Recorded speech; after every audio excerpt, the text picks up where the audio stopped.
सुप्रभात बच्चों। हिंदी की क्लास में आज हम छायावादी युग के प्रमुख कवियों में सूर्यकांत त्रिपाठी निराला की बहुचर्चित रचना उत्साह को देखेंगे। सूर्यकांत त्रिपाठी निराला को क्रांतिकारी कवि कहा जाता था। ठीक है, इनकी कविताओं में लोगों के अंदर देश के प्रति, देश के पूंजीपतियों के प्रति,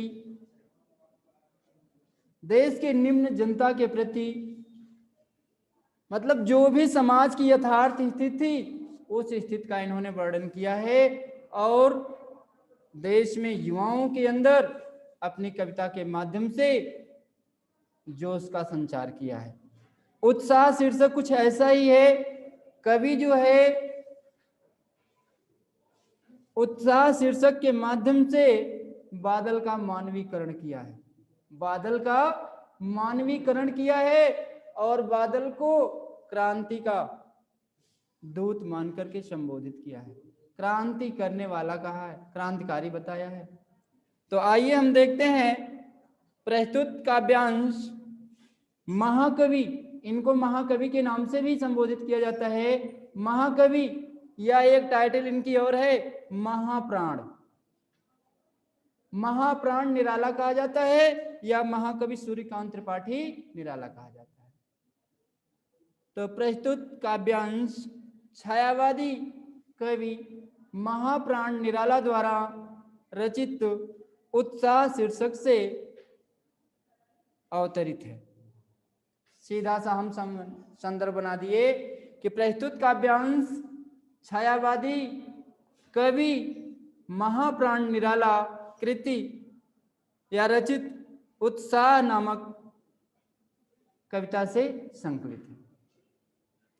अब हम प्रसंग लिखेंगे कि कवि प्रस्तुत काव्यांश में बादल को संबोधित करते हुए, बादल को संबोधित करते हुए बादल से घोर गर्जना करने का, सोए हुए प्राणियों के अंदर जोश का संचार करने के लिए आह्वान किया है, बुलाया है। ठीक है, तो कवि सूर्यकांत त्रिपाठी निराला जी बादल को संबोधित करते हुए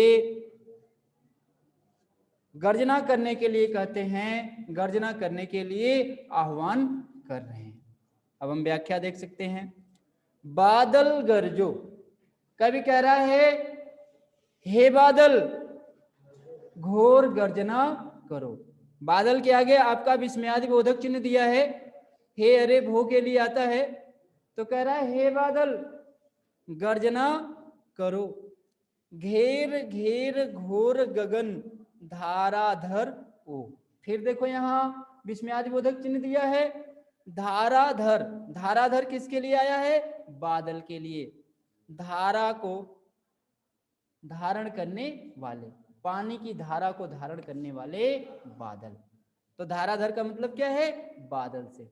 ओ बादल घेर घेर घोर गगन, आकाश में तुम आ जाओ, चारों तरफ से आकाश को घेर करके गर्जना करो, नाद करो। ललित ललित सुंदर सुंदर, ललित माने क्या होता है बेटा? सुंदर।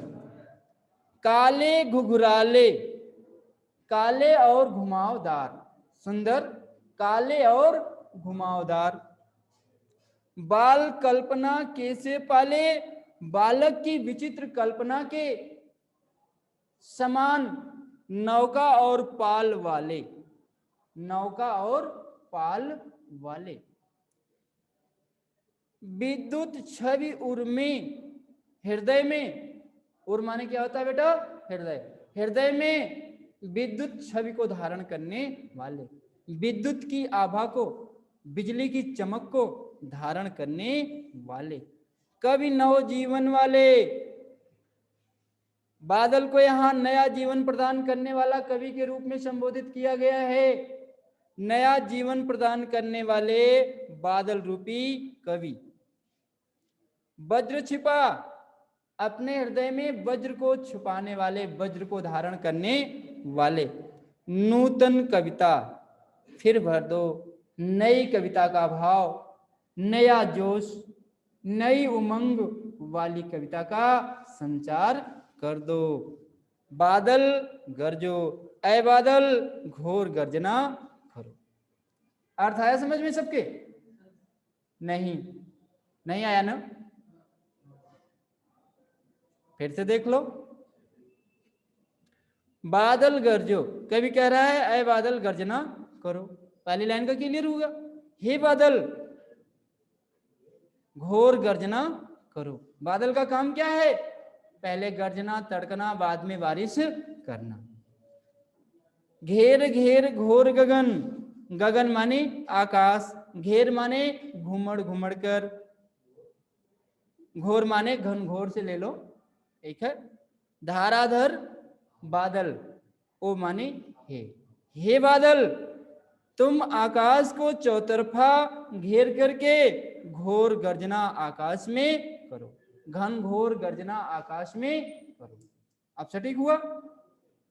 फिर देखे ललित ललित, यहां पर कौन सा अलंकार होगा ललित ललित में?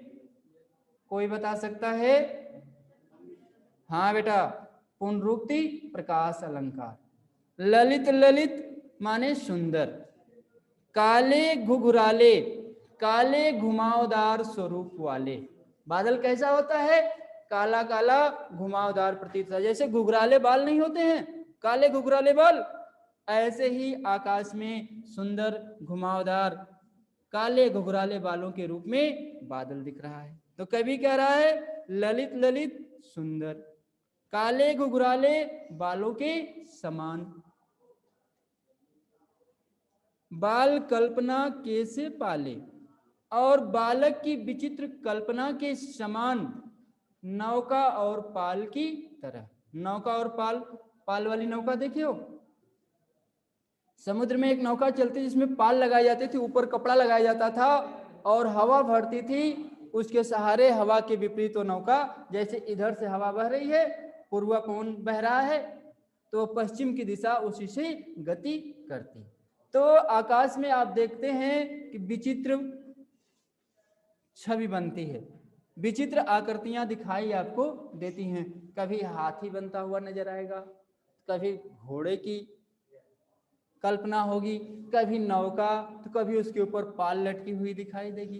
तो कवि कह रहा है जैसे बालकों की विचित्र कल्पना होती है, वो कल्पना में अपने कभी नौका का कभी पाल का कल्पना कर लेते हैं, वैसे ही बालक की विचित्र कल्पना के पाल और नौका के समान। विद्युत छवि उर्मे, हृदय में विद्युत माने बिजली की, छवि माने सुंदरता, बिजली की सुंदरता को धारण करने वाले हो। नव जीवन वाले, हे नया जीवन प्रदान करने वाले बादल रूपी कवि, वज्र छिपा, अपने हृदय में वज्र को धारण करने वाले।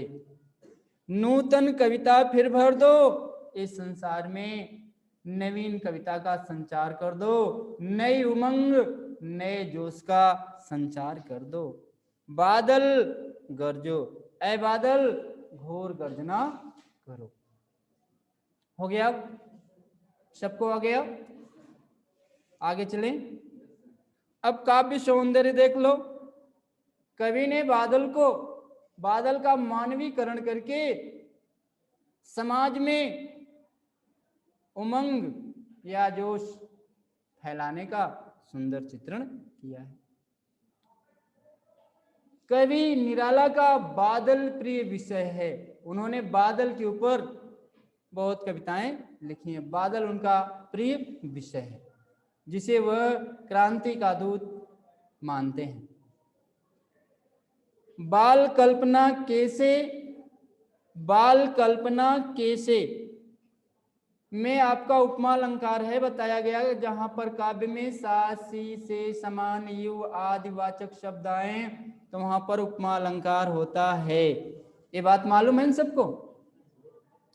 घेर घेर ललित ललित में मैंने बताया पुनरुक्ति प्रकाश अलंकार है। विद्युत छवि, विद्युत रूपी सुंदरता, छवि माने सुंदरता।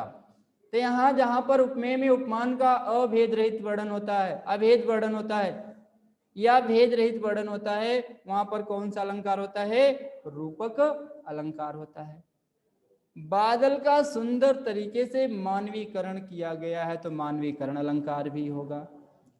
और निराला को मुक्तक छंद का प्रणेता कहा जाता है। निराला को हिंदी साहित्य में मुक्तक छंद का या मुक्त छंद का प्रणेता कहा जाता है। तो यहाँ रचना इनकी क्या है? मुक्तक छंद में है, लेकिन फिर भी मुक्तक छंद में होते हुए उसमें लय और राग का समावेश सुंदर है। भाषा आप जानते ही हैं, छायावादी कवियों की भाषा क्या है?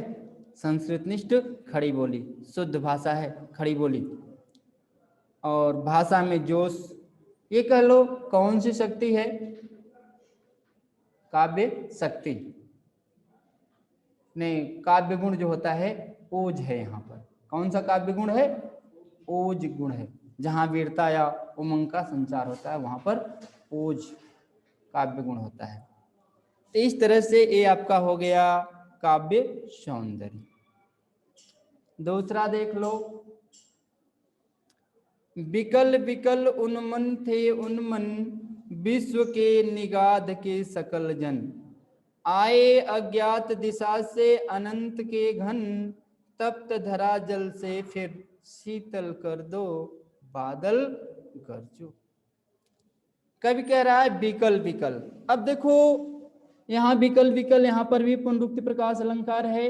विकल माने क्या होता है? दुखी। विकल माने क्या होता है? दुखी। उन्मन थे उन्मन, उन्मन माने अनमने, दुखी और अनमने। अनमने का क्या कहा जाता है किसको?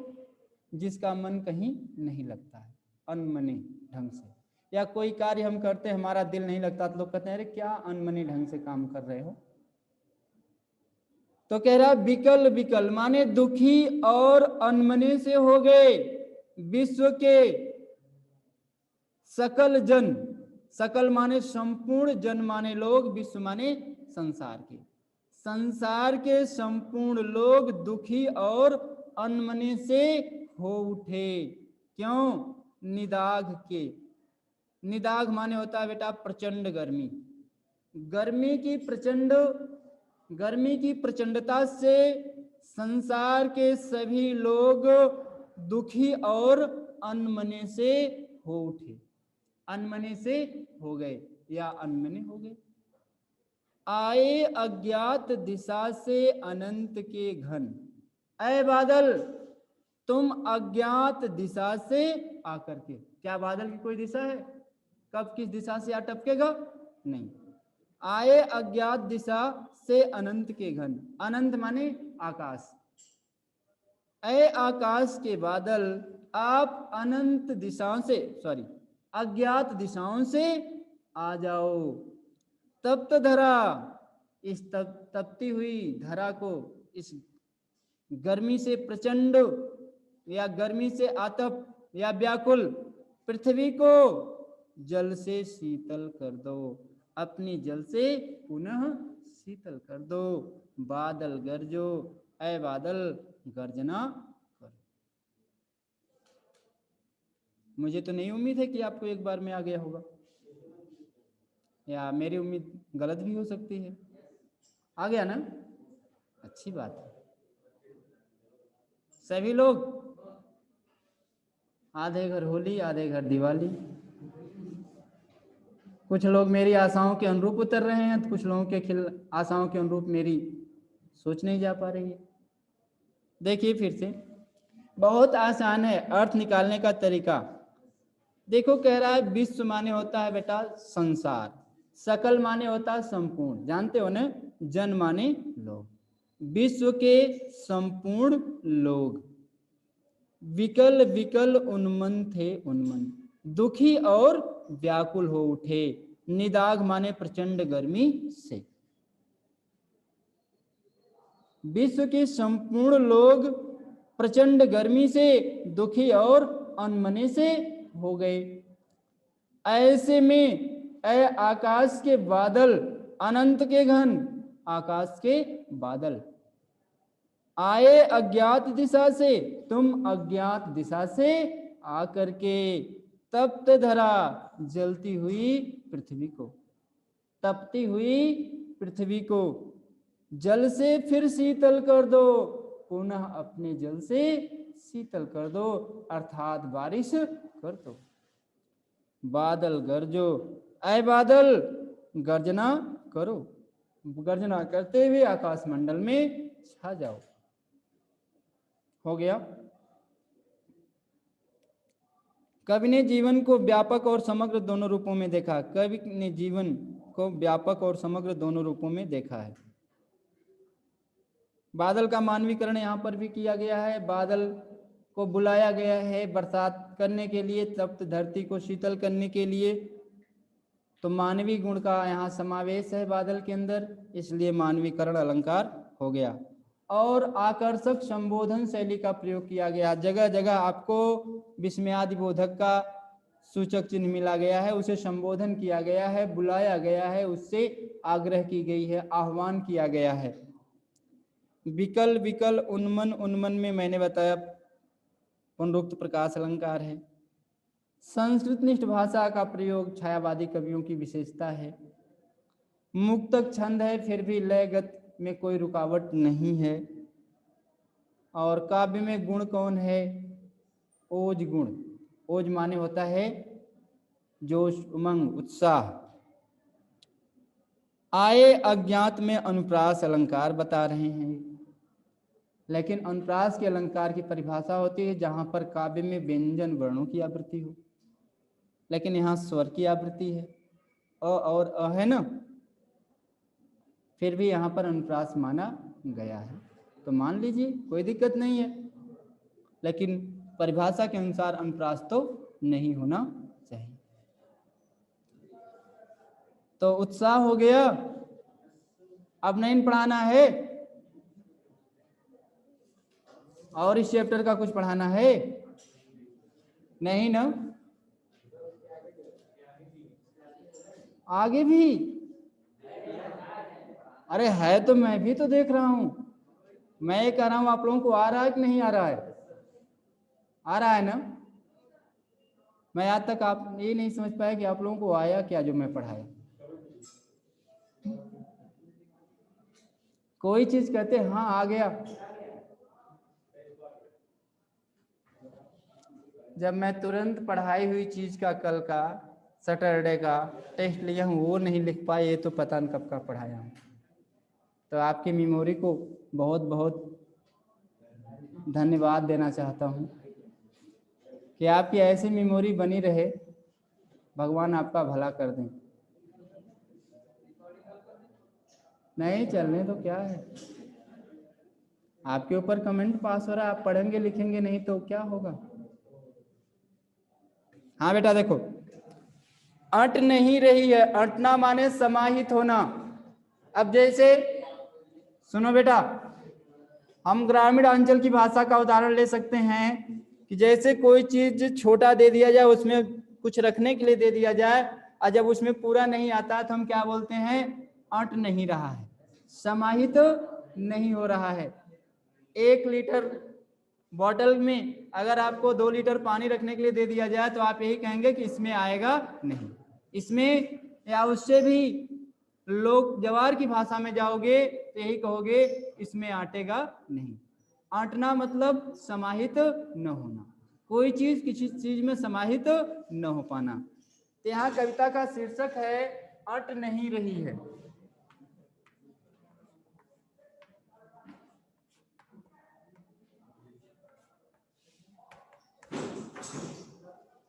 शीर्षक क्या है आपकी कविता का? अट नहीं रही है। अब क्या नहीं अट रही है, इस पोयम को हम पढ़ेंगे तब पता चलेगा। तो प्रस्तुत काव्यांश में कवि जो है बसंत ऋतु की प्राकृतिक सुंदरता का, प्राकृतिक सुषमा का, ये कह लो प्रकृति का सुंदर नजारा प्रस्तुत किया है। और जो प्रकृति का सुंदर नजारा है वो कवि के हृदय में समाहित नहीं हो पा रहा है। प्रकृति का, बसंत ऋतु में जो प्रकृति का सुंदर नजारा है, मनमोहक नजारा है, वह नजारा, वह सुषमा कवि के हृदय में अट नहीं पा रही है, समाहित नहीं हो पा रही है। इस चीज को यहाँ पर बताया गया है। अट नहीं रही है आभा फागुन की तन, सट नहीं रही है। कवि कह रहा फागुन की तन, फागुन का महीना, फागुन के ही महीने में बसंत ऋतु का आगमन होता है। कुछ ही दिन बाद बसंत ऋतु का आगमन होने वाला है, जब खेतों में सरसों पीली पीली फूल जाती है और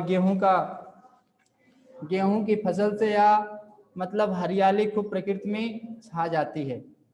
तो कवि कह रहा अट नहीं रही है आभा फागुन की तन की। आभा माने बेटा सुंदरता, चमक। आभा माने क्या होता है? कांत या चमक। फागुन की तन की, फागुन के शरीर की। यहाँ फागुन महीने का मानवीकरण किया गया है कि बसंत ऋतु में फागुन महीने की जो सुंदरता है, उसका जो रूप सौंदर्य है, वह अट नहीं पा रहा है, यानी लोग अपने अंदर उसको समाहित नहीं कर पा रहे हैं, सट नहीं रही है। और यह, इस पर लोगों को विश्वास नहीं हो रहा है, यह सट नहीं पा रही है, इसे देखकर लोगों को आश्चर्य हो रहा है।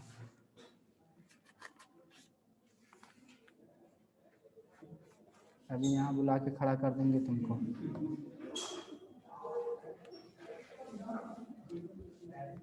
कवि कहता है फागुन के महीने की जो कांति है, सुंदरता है, जो आभा है, वह समा नहीं पा रही है।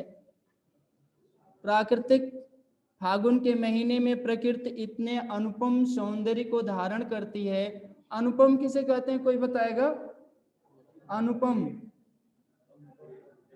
हाँ, अनुपम शब्द का अर्थ क्या होगा? जिसकी कोई उपमा न हो, अनुपम। ठीक है, तो फागुन महीने में जो प्राकृतिक सौंदर्य है, यह इतना अनुपम है, ये कह लो अद्वितीय है। अद्वितीय माने इसके समान दूसरा कोई नहीं, कि वह पूरी तरह से शरीर के अंदर समा नहीं पा रहा है, लोग अपने हृदय में समाहित नहीं कर पा रहे हैं। सर्वत्र सुंदर और मनमोहक वातावरण छाया हुआ है, जिसे देख करके कवि कहता है ऐसी सुंदरता को एक साथ मन में बसाई नहीं जा रही है, बस नहीं पा रही है, समाहित नहीं हो पा रही है। तो यहाँ फागुन की सुंदरता का मनमोहक चित्रण किया गया है, आकर्षक चित्रण किया गया है। अनुप्रास अलंकार का यहाँ पर है, भाषा सरल सहज और दृश्य बिंब का मनोहारी चित्रण किया गया, जैसे लग रहा है कि यह दृश्य पढ़ने से यह दृश्य हमारी आंखों के सामने छा जा रहा है। फिर देखो दूसरा, कहीं सांस लेते हो घर घर भर देते हो, उड़ने को नभ में तुम पर पर पर कर देते हो, आंखें हटाता हूं तो हट नहीं रही है। यहाँ पर भी कवि ने फागुन महीने की उन मादकता को या मादकता को व्यक्त करते हुए फागुन के सर्वव्यापक सुंदरता का चित्रण कर रहा है। फागुन का महीना उन्मादक होता है। कवि निराला फागुन को संबोधित करते हुए कहते हैं कि हे फागुन, जहां भी कहीं सांसें ली जाती है वहीं तुम्हारी खुशबू आती है। चलो कल पढ़ाएंगे उसे।